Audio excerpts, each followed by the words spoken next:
Marvel kino olami negadir Endgame'dan so'ng faqat pastga qarab ketayotgandek. Muxlislar birma-bir Marveldan yuz o'girayotgandek go'yo. To'g'ri, Spider-Man, Deadpool va Rossomaha, Loki, Moon Knight va Shang-Chi kabi istisnolar bo'ldi. Hatto Doctor Strange ham unchalik yomon emas edi. Ammo umumiy qaraganimizda Marvel kino olami haqiqatan ham sharhlar, umidlar, muxlislarning qabul qilishi va teatr kassalaridagi foydalar ko'rsatkichlarida pastga qarab ketyapti. Balki shunchaki Marvel studiyasi Infinity War va Endgame'dan so'ng bizning kinoga bo'lgan talabimizni juda ham oshirib yuborgan va biz oldingidek oddiy filmlarni qabul qila olmayotgandirmiz.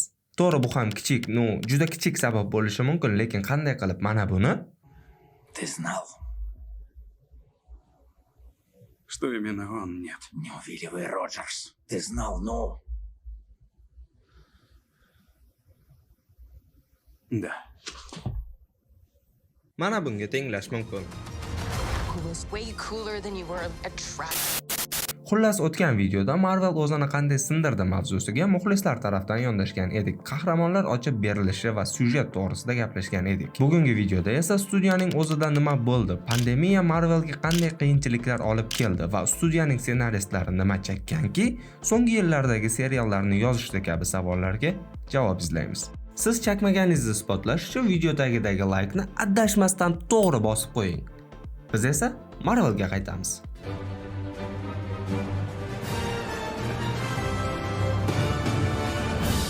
Marvel o'zini sindirganiga asosiy 5 ta sabab mavjud. Keling hammaga aniq xatodan boshlaymiz. Sifatdan ko'ra sonni ustun ko'rish yoki Marvelliklar muxlislarni mensishmadi. Endgame'dan so'ng Marvel filmlari sifati asta-sekinlik bilan tushishni boshladi. Qahramonlar oldingiday emas, voqealar juda oddiy va grafika o'zingiz ko'rayotganingizdek. Buning sababi menimcha Marvelliklar Infinity War va Endgame'dan so'ng bo'ldi, biz muxlislarni yig'ib oldik.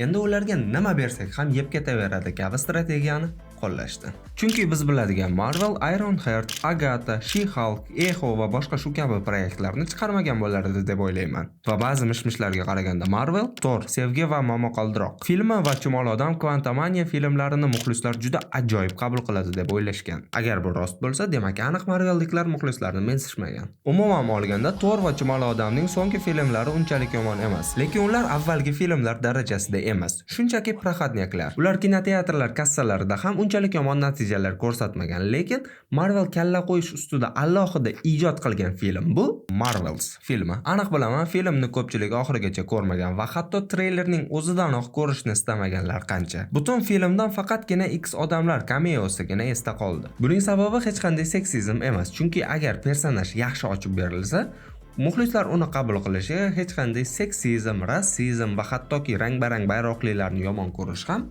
to'siq bo'la olmaydi.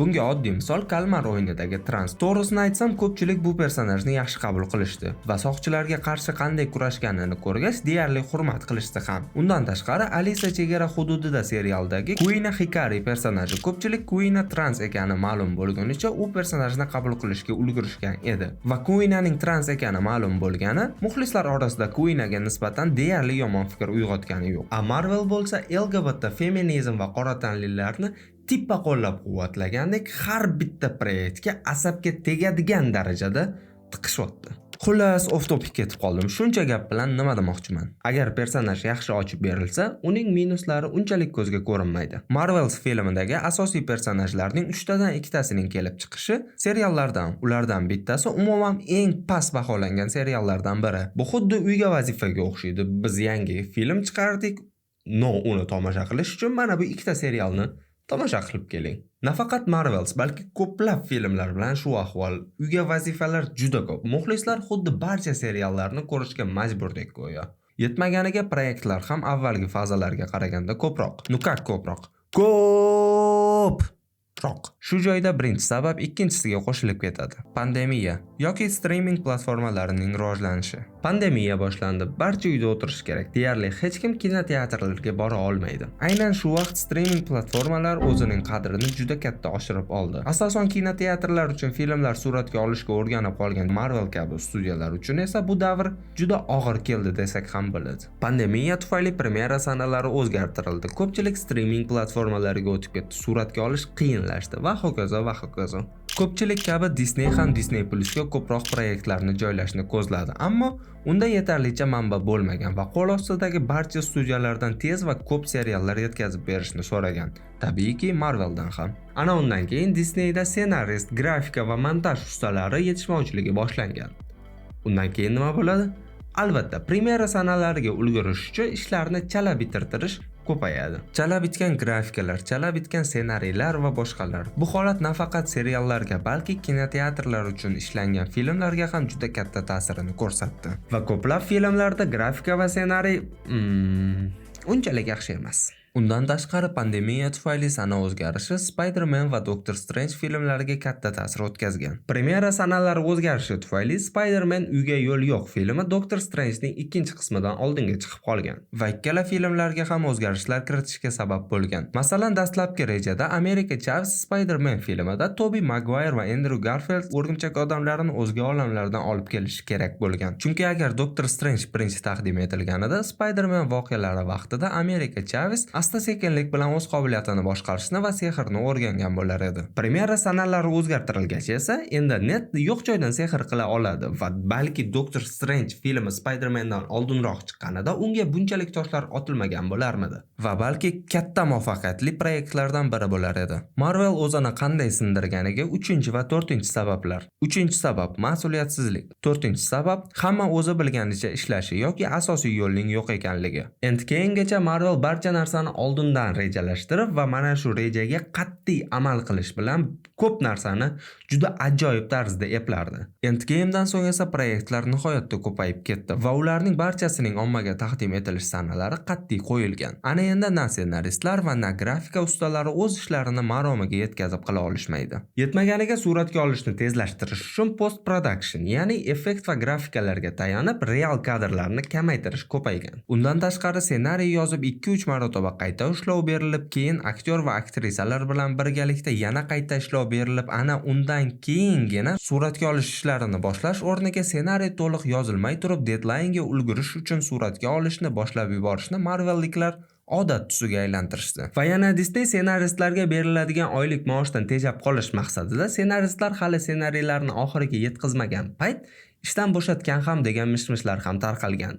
Bu fakt emas, lekin ko'plab ssenaristlar Disneydan ishdan ketgani rost. Men hali shunchaki streaming platformalar uchun ishlangan seriallar to'g'risida emas, aynan kinoteatrlar uchun ko'plab muxlislarni ko'zlab olingan filmlar to'g'risida gapiryapman. Chunki serialda holat bundan ham yomon bo'lgan. Masalan, ko'plab seriallarning ssenariysini aktyorlar o'zlari har xil hazil-huzullar bilan tugatib tashlashgan degan mish-mishlar ham yo'q emas. Endgame'dan so'ng barcha o'zicha ishlashni boshladi va filmlar bir-biri bilan bo'lgan bog'liqlikni yo'qotib qo'ydi. Masalan, Secret Invasion, ya'ni Yashirin bosqin seriali bilan Marvels filmi bir-biri bilan bog'liq bo'lishi kerak bo'lgan. Ammo nimagadir ular o'rtasidagi bog'liqlikni ko'rish qiyin. Undan tashqari WandaVision seriali va Doctor Strange'ning ikkinchi qismi bir-biri bilan ko'proq bog'liq bo'lishi kerak bo'lgan.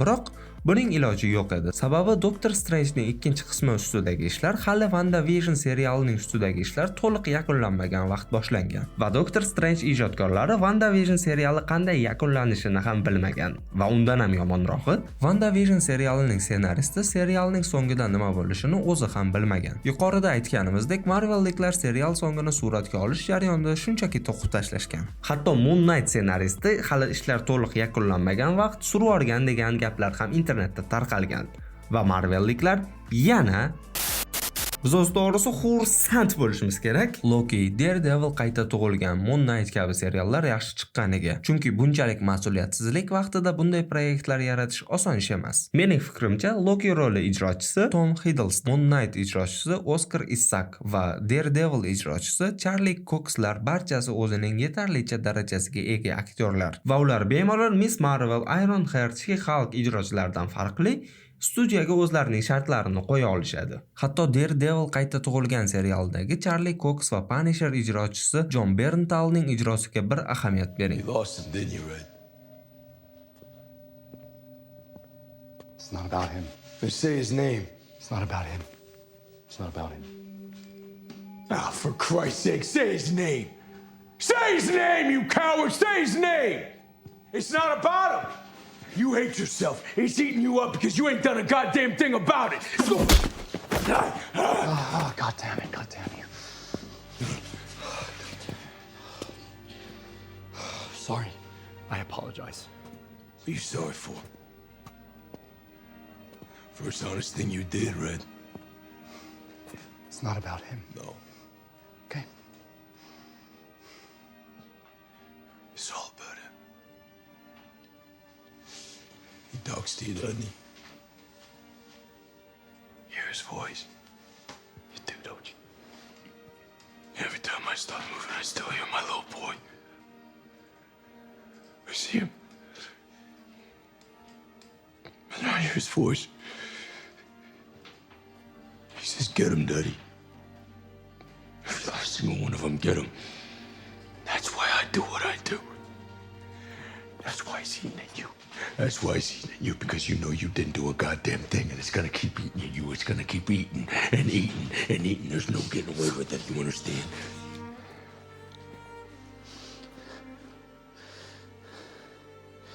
I ran him down. Oh, for Christ's sake. I did what I had to do.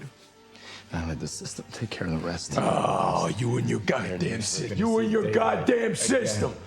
Christ! So what now? Every day Bullseye goes to the chow hall, eats his slop. You know he gets to breathe the same air that you breathe. You feel good about that? He got life!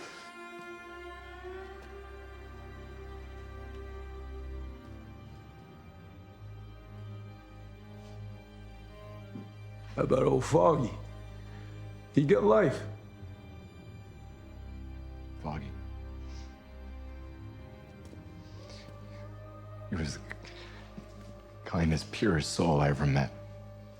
And guys like you and me, we could work a lifetime and never measure up to his decency.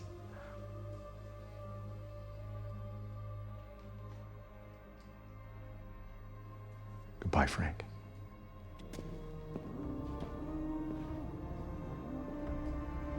Planlar yemay qolishi.